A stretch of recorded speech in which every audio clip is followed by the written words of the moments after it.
चलिए हम लोग शुरू कर रहे हैं। पार्ट सेकंड क्वेश्चन आंसर कर रहे थे लोकतंत्र में सत्ता की साझेदारी, जिसमें हम लोग 12 क्वेश्चन तक कर चुके थे। आगे की क्वेश्चन की शुरुआत करते हैं। पार्ट 1 में 12 तक का जो क्वेश्चन है वो देखने के लिए मिल जाएगा। चलिए शुरू करते हैं। अगला क्वेश्चन 13, इसमें क्या बोल रहा है कि विभिन्न तरह की सांप्रदायिक राजनीति का ब्यौरा देना है और सबके साथ एक एक उदाहरण भी देना है। ठीक है, चलिए इसका आंसर कैसे लिखें। सबसे पहले हम लोग समझाएंगे सांप्रदायिकता होता क्या है, ठीक है, और सांप्रदायिक राजनीति क्या होता है इसके बारे में बताएंगे। ठीक है, उसके बाद हम लोग आगे बढ़ते चलेंगे। चलिए देखते हैं कैसे शुरू करेंगे। तो जब हम इस तथ्य को स्वीकार करते हैं कि धर्म ही समुदाय का निर्माण करती है, तब सांप्रदायिक राजनीति जन्म ले लेती है। इस तरह के सोच को ही सांप्रदायिकता कहा जाता है। यह हमें प्रतिदिन देखने को मिलती है। धार्मिक पूर्वाग्रह, पूर्वाग्रह का मतलब होता है पहले से ही धर्म के बारे में कुछ पहले से ही उसके बारे में अपना विचार बना लेना, उसी को पूर्वाग्रह कहते हैं।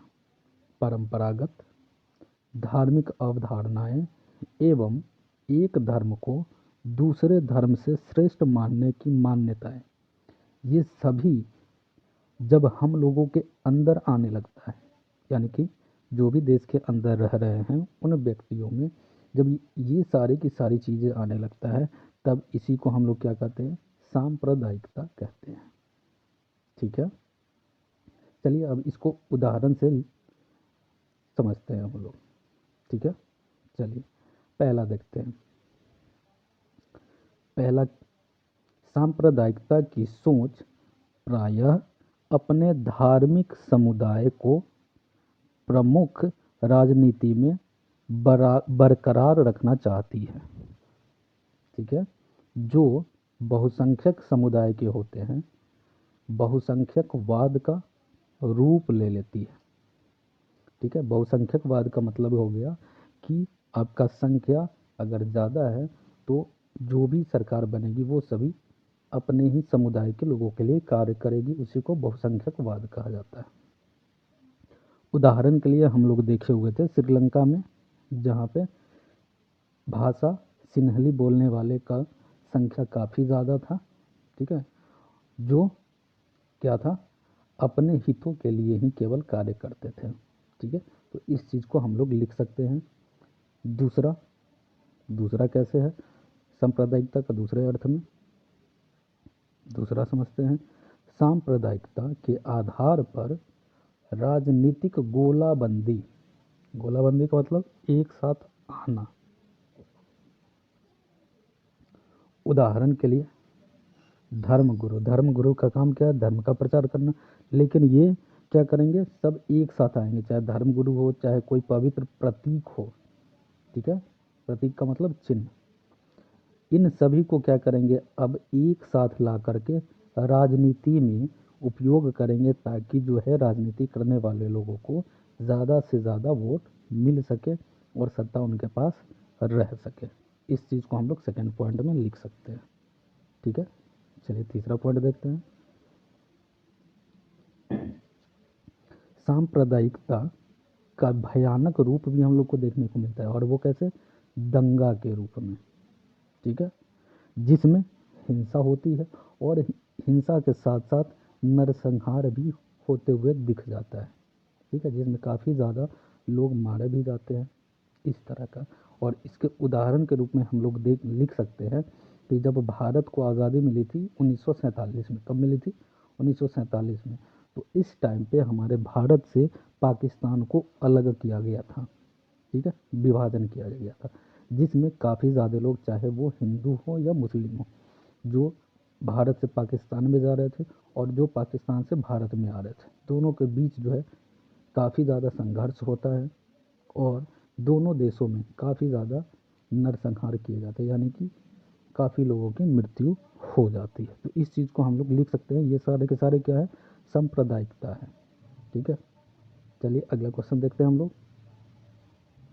अगला क्वेश्चन है जीवन के विभिन्न पहलुओं का जिक्र करें जिसमें भारत में स्त्रियों के साथ भेदभाव या कमज़ोर स्थिति में है, उस सारी चीज़ों को लिखना है हम लोग। ठीक है, चलिए इसका आंसर कैसे लिखेंगे? तो लैंगिक विभेद पर आधारित सामाजिक विभाजन सार्वजनिक और निजी दोनों क्षेत्रों में देखने को मिलता है।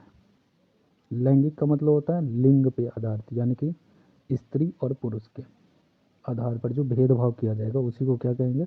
लैंगिक विभेद कहेंगे या भेदभाव कहेंगे। ठीक है, इसमें पहला हम लोग क्या लिख सकते हैं कि लड़कों और लड़कियों के भरण पोषण, यानी कि उसके जो पालन पोषण होता है उसमें भी काफ़ी ज़्यादा अंतर हम लोगों को देखने को मिलता है। ठीक है, दूसरा पॉइंट क्या लिखेंगे? महिलाओं का कार्य क्षेत्र ज़्यादातर घर के अंदर तक ही सीमित रहता है। ठीक है, जैसे कि खाना पकाना, सिलाई, फराई, इस तरह के काम, घर के जितने भी काम होते हैं वो लिंग के आधार पर ही महिलाओं को सौंप दिया जाता है। चाहे इसमें बच्चा पालन करना हो या बच्चा को संभालना हो, ये सारे जिम्मेदारी किसको दिया जाता है? महिलाओं को ही दिया जाता है। ठीक है, तो इस चीज़ को हम लोग लिख सकते हैं।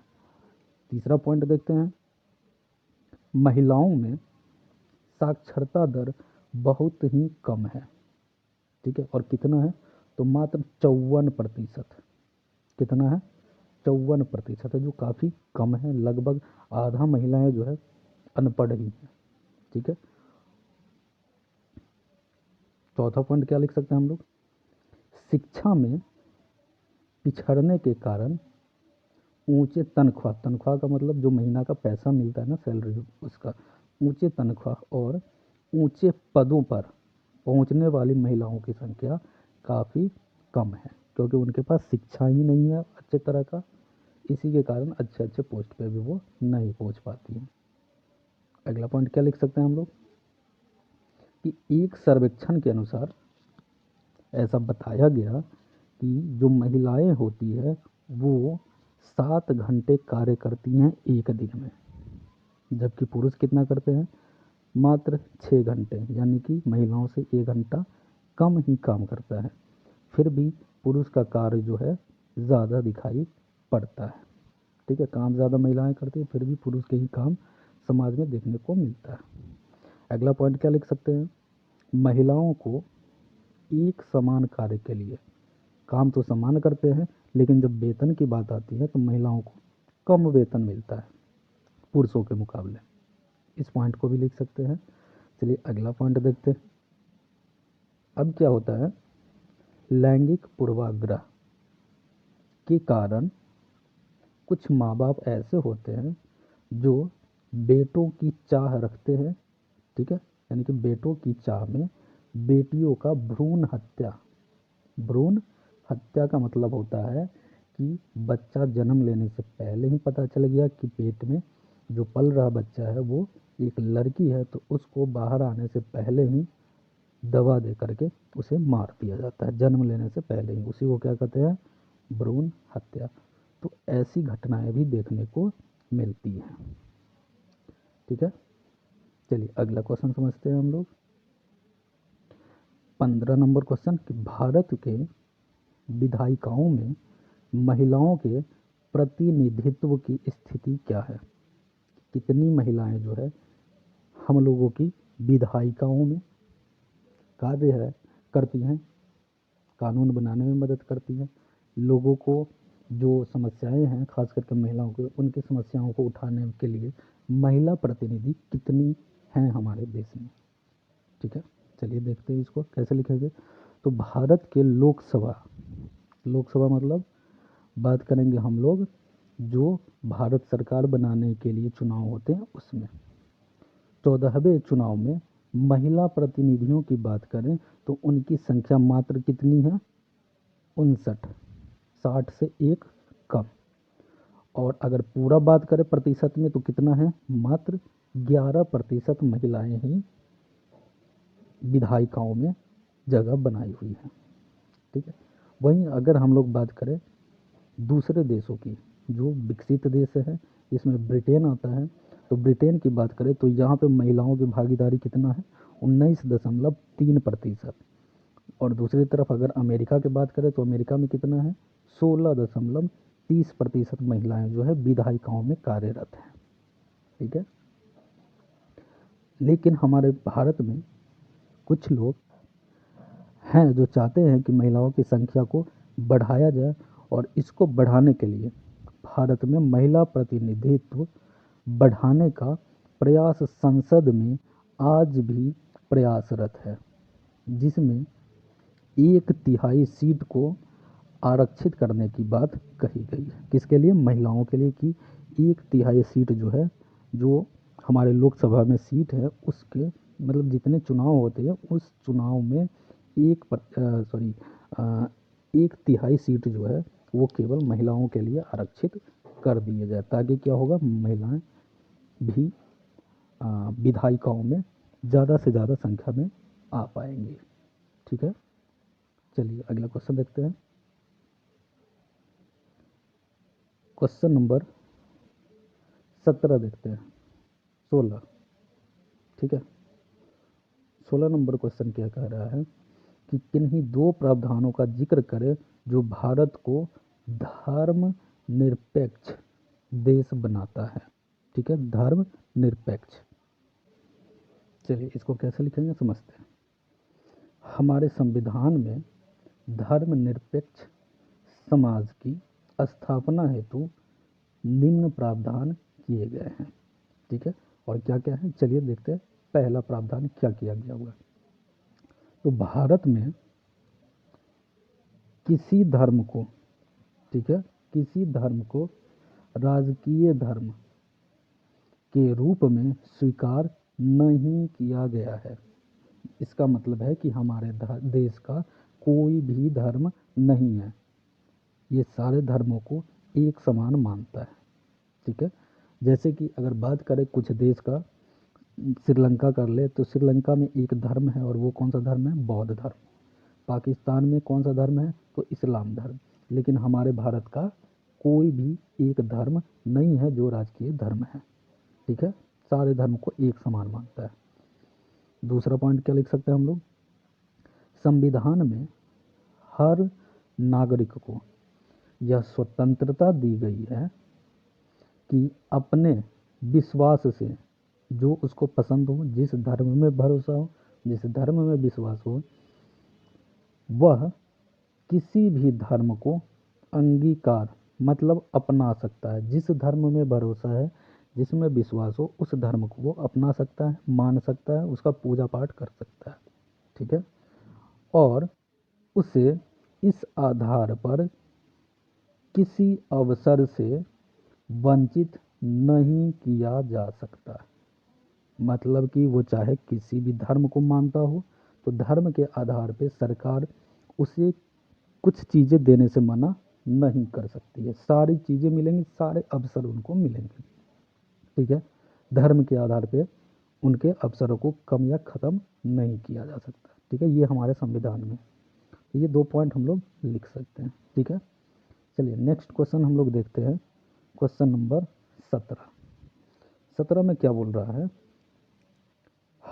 जब हम लैंगिक लैंगिक विभाजन की बात करते हैं तो हमारा अभिप्राय है क स्त्री और पुरुष के बीच जैविक अंतर।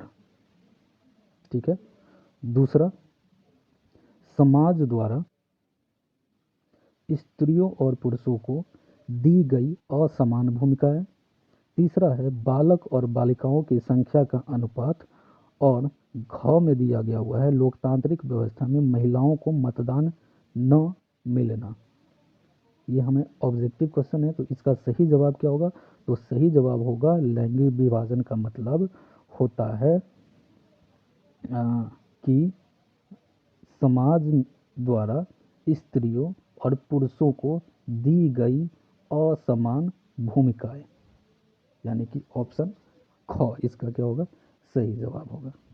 ठीक है, चलिए नेक्स्ट क्वेश्चन देखते हैं 18 नंबर। 18 नंबर में क्या है, भारत में जहां औरतों के लिए आरक्षण की व्यवस्था है, मतलब भारत में आरक्षण की व्यवस्था कहाँ की गई है, तो लोकसभा में तो बात ही हो रही है, विधानसभा में है ही नहीं, मंत्रिमंडल में है ही नहीं, किस में है, तो अगले चैप्टर में हम लोग पढ़ेंगे पंचायती राज संस्थाएं। इसके बारे में डिटेल से हम लोग को पढ़ना है, जब उस चैप्टर में पहुँचेंगे तो वहाँ भी हम लोग पढ़ेंगे इसको। अभी के लिए क्या जानेंगे कि किस में महिलाओं को आरक्षण दिया गया हुआ है, तो पंचायती राज संस्थाएं, जिसमें मुखिया का चुनाव होता है, सरपंच का होता है, ठीक है, वार्ड मेंबर का होता है, नगर निगम वाले होते हैं, ये सारे के सारे आते हैं इसी के भीतर में, ठीक है। चलिए, उन सभी में आरक्षण है महिलाओं को। 19 नंबर क्वेश्चन देखते हैं। 19 नंबर क्वेश्चन क्या बोल रहा है, सांप्रदायिक राजनीति के अर्थ संबंधी निम्न कथनों पर गौर करें। सांप्रदायिक राजनीति किस पर आधारित है, तो किस पे आधारित होगा, तो एक धर्म दूसरे धर्म से श्रेष्ठ है, बिल्कुल यही होगा, ठीक है, कि जब एक धर्म के लोग दूसरे धर्म से अपने आप को श्रेष्ठ मानना शुरू करते हैं, तभी जाकर क्या हो जाता है, दोनों के बीच में विवाद हो जाता है, और वही आगे चल के क्या बन जाता है, एक सांप्रदायिकता का रूप अपना लेती है, ठीक है। चलिए, 20 नंबर क्वेश्चन देखते हैं। क्या 20 नंबर में, भारतीय संविधान के बारे में इनमें से कौन सा कथन सही है, कौन सा कथन सही है, तो हमारे संविधान में क्या दिया गया हुआ है कि धर्म के आधार पर भेदभाव नहीं किया जा सकता, ठीक है, ये क वाला ही क्या होगा, सही होगा, ठीक है, क्योंकि अभी हम लोग देखे हैं कि हमारे देश में किसी भी एक धर्म को राजकीय धर्म नहीं माना गया है, ठीक है, सभी लोगों को कोई भी धर्म मानने की आज़ादी देता है, ठीक है, सभी लोगों को कोई भी धर्म मानने की आज़ादी देता है, ये भी सही है, ठीक है, सभी लोगों को, हाँ, क्या अगला क्या है, किसी धार्मिक समुदाय में सभी नागरिकों को बराबरी का अधिकार देता है, ठीक है, ये भी क्या है, किसी धार्मिक समुदाय में सभी नागरिकों को बराबरी, ये धर्म की बात है तो इसके लिए तो राज नहीं होता। गौ क्या बोल रहा है कि सभी लोगों को कोई भी धर्म मानने की आज़ादी देता है, लेकिन सबसे बढ़िया क्या हो जाएगा कि यह धर्म के आधार पर भेदभाव को मना करता है, ये हमारे संविधान में लिखा हुआ है, तो इसका क्या होगा सही जवाब, ऑप्शन क, ठीक है। चलिए, 21 नंबर क्या है, देश पर आधारित विभाजन सिर्फ भारत में है, तो क्या होगा, जाति पर, क्या होगा सही आंसर, जाति पर आधारित विभाजन सिर्फ कहाँ है, भारत में, ठीक है। चलिए, नेक्स्ट क्वेश्चन देखते हैं, ये मिलान करना है, इसमें मिलान करते हैं। अधिकारों और अवसरों के मामलों में स्त्री और पुरुष की बराबरी मानने वाला व्यक्ति क्या कहलाता है, तो नारीवाद कहलाता है, ठीक है, ध्यान रखेंगे, नारीवाद का मतलब होता है नारी यानी कि स्त्रियों के लिए आवाज़ उठाना, और ये आवाज़ पुरुष भी उठा सकते हैं, स्त्री खुद भी उठा सकती है, ठीक है, तो इसीलिए इसको क्या कहते हैं हम लोग, नारीवाद कहेंगे। सेकंड देखते हैं, धर्म को समुदाय का मुख्य आधार मानने वाला व्यक्ति, धर्म को समुदाय का मुख्य आधार मानने वाला व्यक्ति क्या कहलाएगा, वही तो कहलाता है सांप्रदायिक, ठीक है। तीसरा क्या बोल रहा है, तीसरा बोल रहा है जाति को समुदाय का मुख्य आधार मानने वाला व्यक्ति क्या कहलाता है, जाति को समुदाय का मुख्य आधार मानने वाला जातिवाद क्या कहलाएगा, जातिवाद, और जो बाकी बच गया यानी कि व्यक्तियों के बीच धार्मिक आस्था के आधार पर भेदभाव न करने वाला व्यक्ति क्या कहलाता है, धर्म निरपेक्ष, क्योंकि धर्म निरपेक्ष का परिभाषा क्या होता है, धर्मनिरपेक्ष का मतलब होता है कि धर्म के आधार पे कोई किसी से भेदभाव अगर नहीं करे तो उसी को क्या कहा जाएगा, धर्म निरपेक्ष कहा जाता है, ठीक है। ये सारा का सारा क्वेश्चन यहीं पे समाप्त होते हैं, ठीक है। इस चैप्टर का नाम क्या है, लोकतंत्र में सत्ता की साझेदारी, ठीक है। उम्मीद है सारा क्वेश्चन आप लोग को समझ में आया होगा, और एग्ज़ाम में अच्छा से लिखिएगा। ठीक है।